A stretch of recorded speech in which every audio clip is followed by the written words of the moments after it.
Pada 19 Januari 1949, menjelang peristiwa besar yang dikenal dengan Serangan Umum 1 Maret 1949, pasukan Indonesia melancarkan beberapa pertempuran kecil untuk mempersiapkan pertempuran besar di Yogyakarta. Serangan umum ini dilakukan sebagai bagian dari perjuangan untuk memperjuangkan kemerdekaan dan menekan Belanda yang terus melakukan agresi militer. Halo temanku semuanya, channel ini adalah tempat kita berbagi cerita dan momen sejarah untuk dikenang. Tulis di kolom komentar hari yang sama sesuai dengan tanggal cerita ini hal ataupun peristiwa berkesan yang selalu kalian kenang dengan syukur dan rasa bangga. Jangan lupa untuk like, share sebanyak-banyaknya agar kita terus bisa berbagi sejarah dan inspirasi. Semoga setiap langkah kita diridhoi Allah dan membawa manfaat bagi sesama.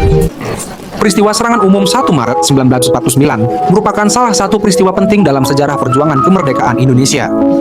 Peristiwa ini terjadi pada 1 Maret 1949 di Yogyakarta, yang saat itu menjadi ibu kota Republik Indonesia. Serangan umum 1 Maret ini dilakukan oleh tentara Indonesia dengan tujuan untuk menunjukkan eksistensi Republik Indonesia di hadapan dunia internasional, terutama setelah Belanda melancarkan agresi militer yang kedua.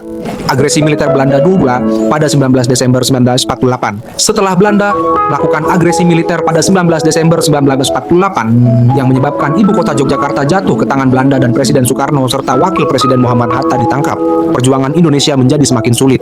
Meskipun demikian, semangat perlawanan masih sangat tinggi, baik dari tentara maupun rakyat Indonesia.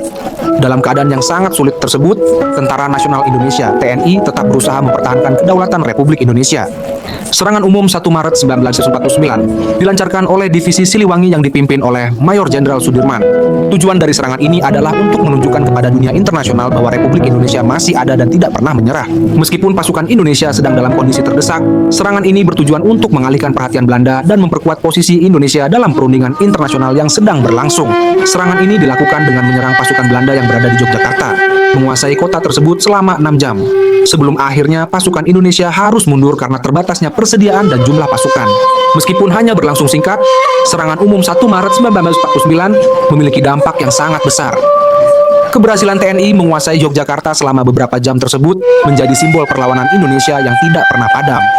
Selain itu, peristiwa ini juga memperkuat posisi Indonesia dalam perundingan internasional yang akhirnya mengarah pada pengakuan kedaulatan Indonesia dalam konferensi Meja Gundarkah (KMB) pada tahun 1949. Serangan umum 1 Maret juga menunjukkan bahwa meskipun Indonesia berada dalam kondisi yang sangat sulit, semangat juang rakyat dan tentara Indonesia tidak pernah surut.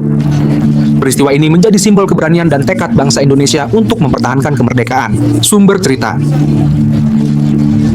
Serangan umum 1 Maret 1949, Wikipedia.